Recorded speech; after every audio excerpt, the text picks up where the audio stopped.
Ma vidéo a été coupée, désolée. Donc vous l'aurez en 2 fois. Voilà, donc je reviens, j'étais en train de vous présenter donc l'oracle des runes. Regardez ces couleurs, hein, magnifiques, hein. Voilà, que j'aime beaucoup. Donc je vous remonte la boîte puisque la caméra s'est cassée.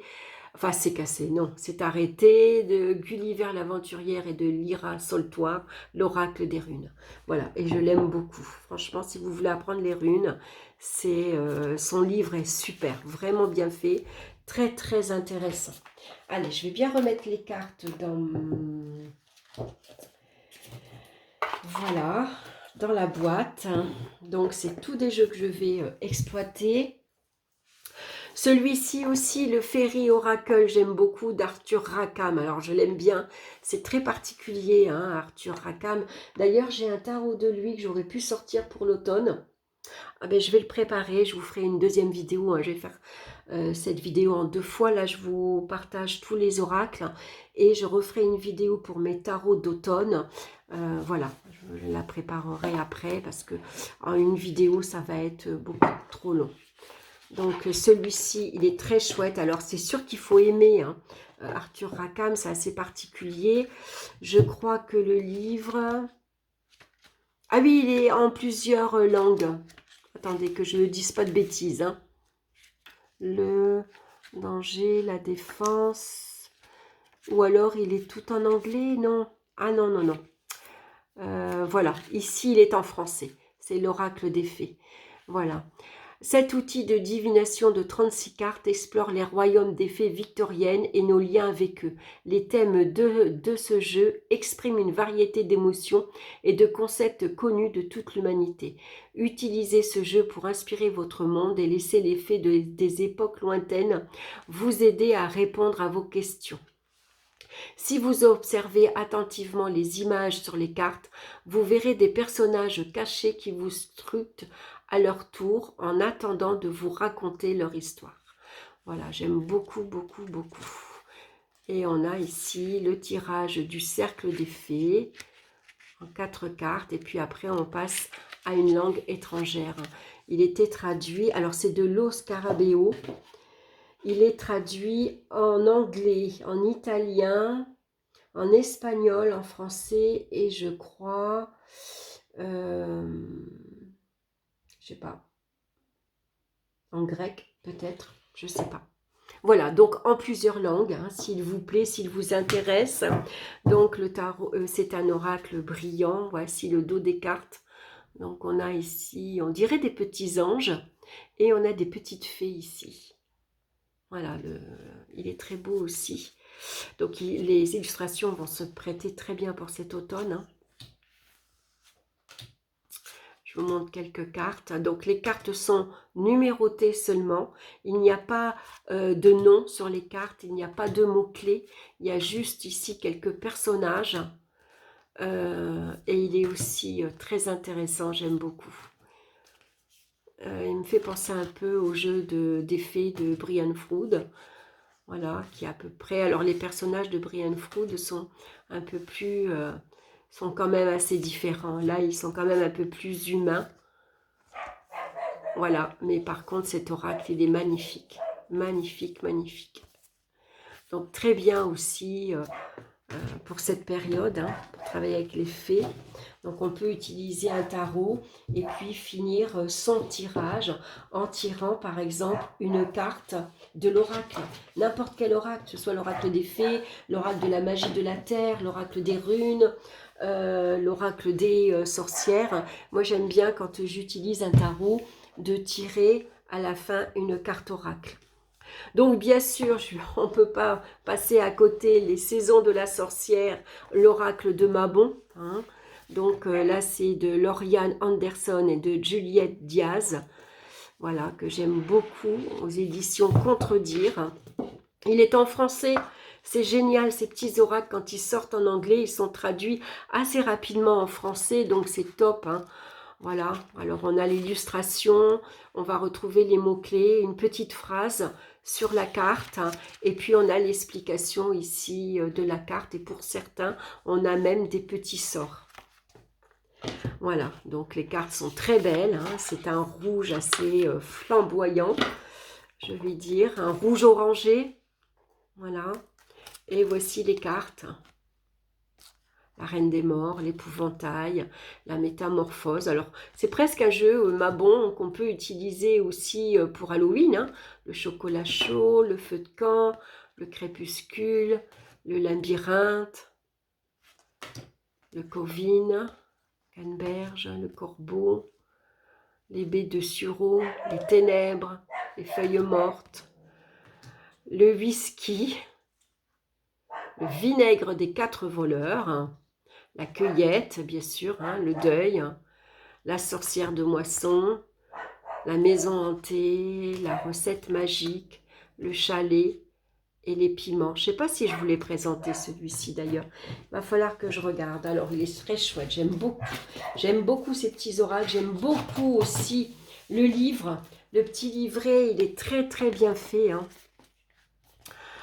Donc, les thèmes et domaines d'action de Mabon, hein, on va retrouver tout ça ici. Comment utiliser les cartes, les mini-messages, les cartes de réflexion quotidienne, les cartes d'intention, les cartes d'hôtel, et puis les tirages de Mabon. Voilà, et on a à chaque fois beaucoup de tirages. Voilà, c'est vraiment chouette, vraiment chouette.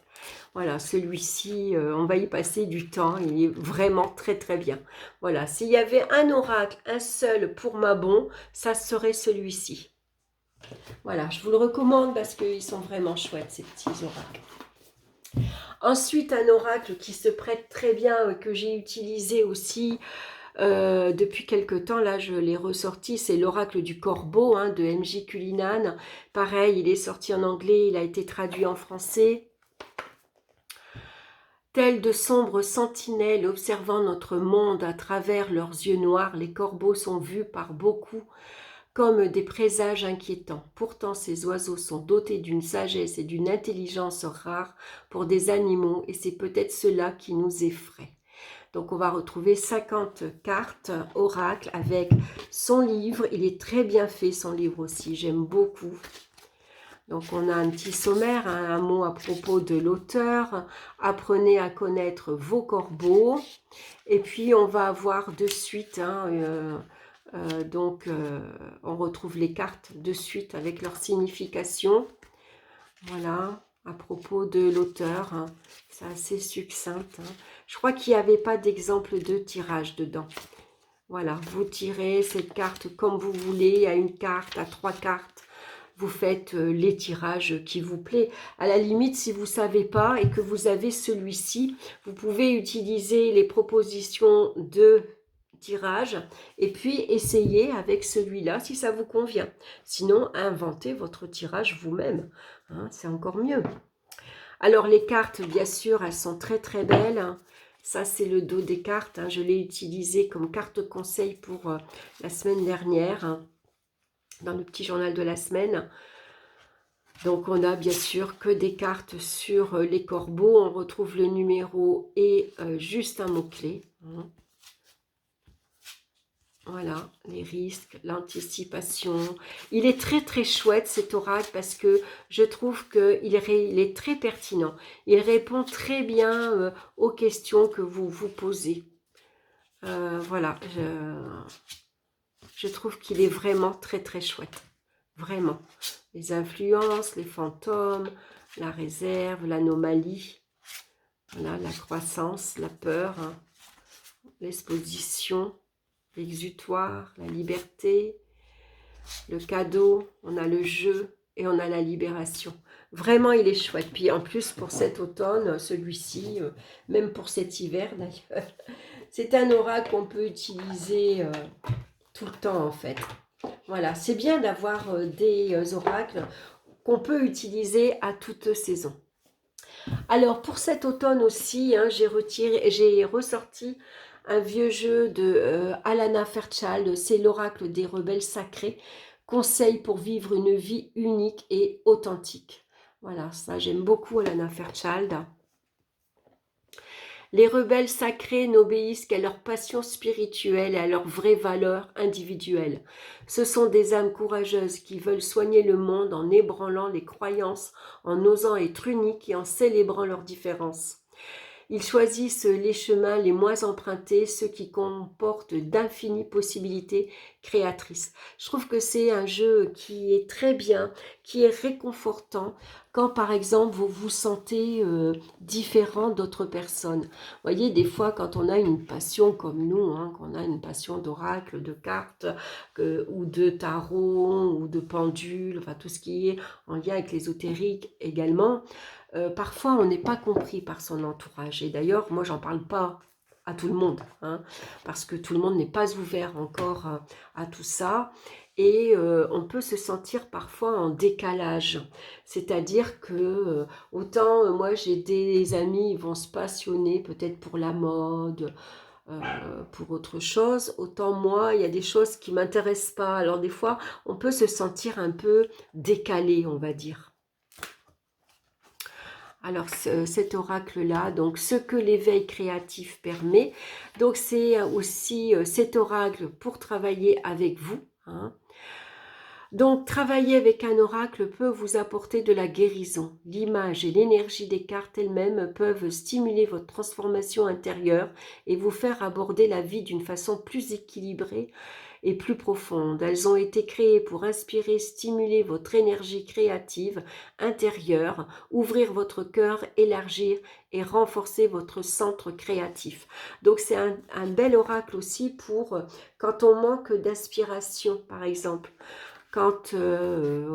pour réveiller sa créativité intérieure. Donc on a ici le processus de guérison.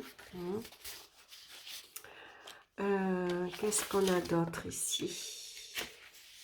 Comment travailler avec les cartes, hein, donc tenir un journal et faire un hôtel, la lecture des cartes ici, et puis on a ici une suggestion de disposition des cartes, disposition en forme d'œuf pour l'inspiration créatrice et une nouvelle vie. Voilà, un tirage en 6 cartes, avec bien sûr ici l'explication, hein, et on va avoir de suite ensuite donc les cartes, donc le choc du changement. Ici on retrouve la carte en noir et blanc, donc qu'est-ce que ça signifie et le processus de guérison, comment vous allez utiliser cette carte. Voilà, donc il y a un petit travail de méditation aussi qu'on peut faire avec chaque carte, hein. Donc je le trouve très très chouette. Oui, ma bon, tu voulais venir mais il n'y a pas de place. J'ai mis toutes les cartes. Il adore venir dormir sur le bureau. Sauf que là, le bureau, il est rempli. Donc voici le dos des cartes, hein. On retrouve la petite fille, la femme et la vieille femme. J'aime beaucoup. Il est doré. Et les illustrations, la confiance en soi, la perfection de votre vie,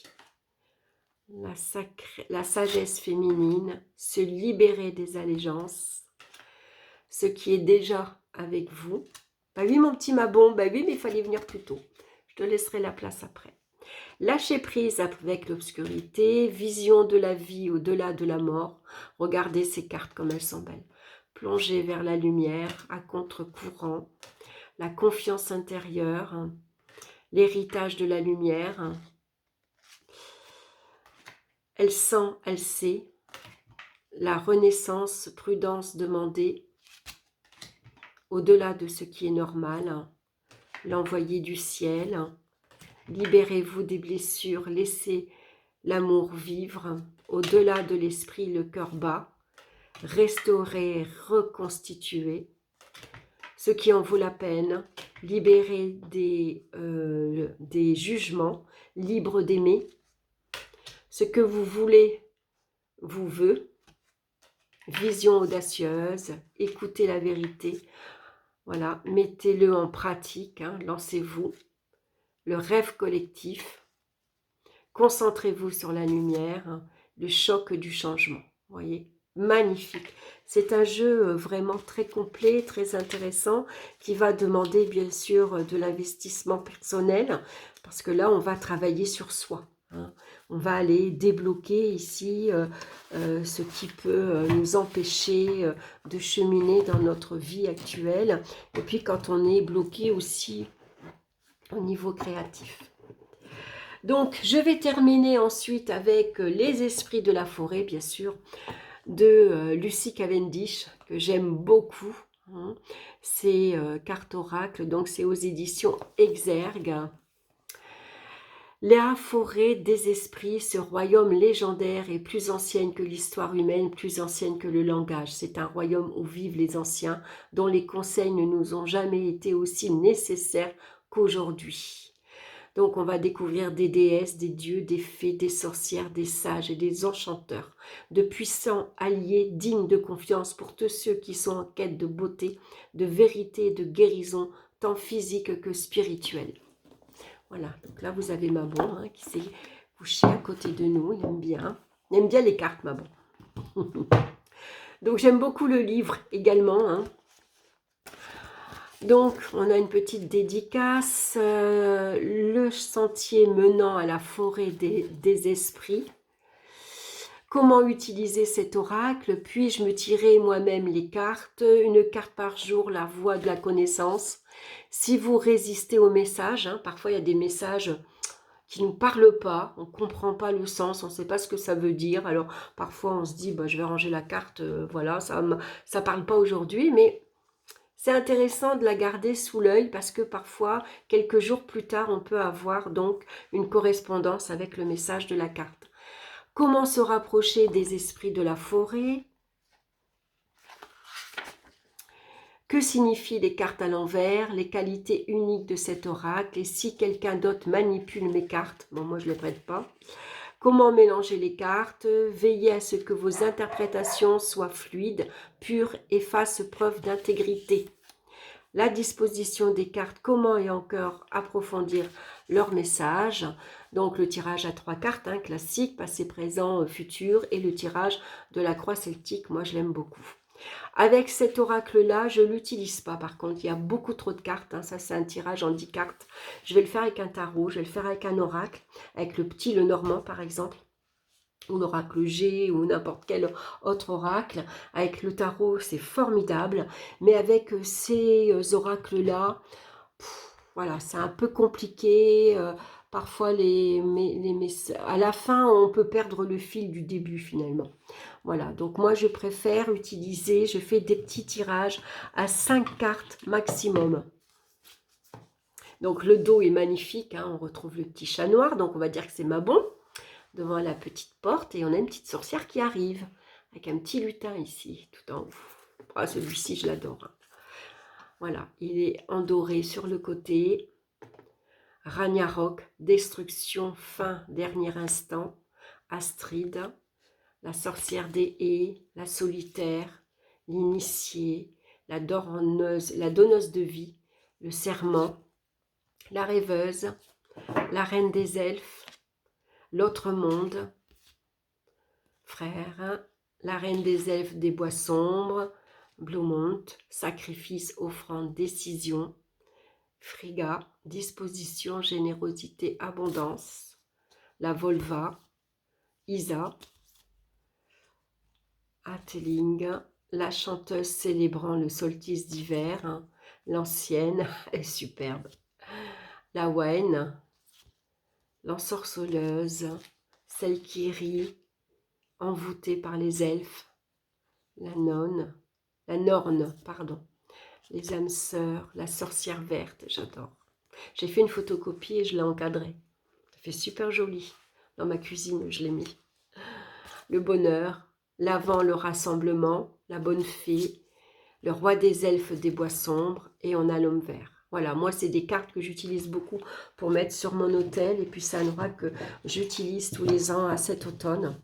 Je l'aime énormément, celui-ci.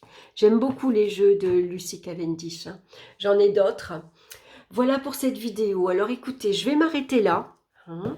Voilà pour les oracles que je vais utiliser donc cet automne. Et puis, je vais vous faire une autre vidéo sur les tarots pour cet automne. Il n'y en a pas beaucoup. Donc, je vais pouvoir vous les présenter un peu plus en profondeur. Par contre, j'ai plus de tarots pour l'hiver. Pour le printemps aussi, j'en ai pas mal. Et après, je vous présenterai d'autres vidéos. Je vais vous faire une vidéo spéciale lune. Si vous voulez, vous travailler avec les énergies de la lune. Ce qui est hyper intéressant quand on veut mettre un projet en place. Voilà, et puis j'ai d'autres vidéos à vous présenter. Donc là, je vous présenterai les tarots pour Halloween. Et je vous présenterai aussi les tarots, les jeux, pardon, pas les tarots. Les jeux pour travailler, pour faire du shadow work. Puisque c'est la période aussi, hein, automne-hiver. C'est pas mal pour faire un travail sur soi, hein. C'est toujours intéressant. Voilà, et puis mon petit mabon. Mais écoutez, je vous embrasse, j'espère que ça vous aura plu, hein. Alors c'est vrai qu'il n'y avait pas beaucoup de nouveautés, mais je vous ai dit, les jeux qui me plaisent, où ils sont encore assez chers. Bon là, j'ai fait pas mal de petits travaux dans la maison, donc financièrement, j'ai dû me restreindre un petit peu. Et puis sinon, il y a des jeux qui sortent et qui ne me plaisent pas plus particulièrement que ça.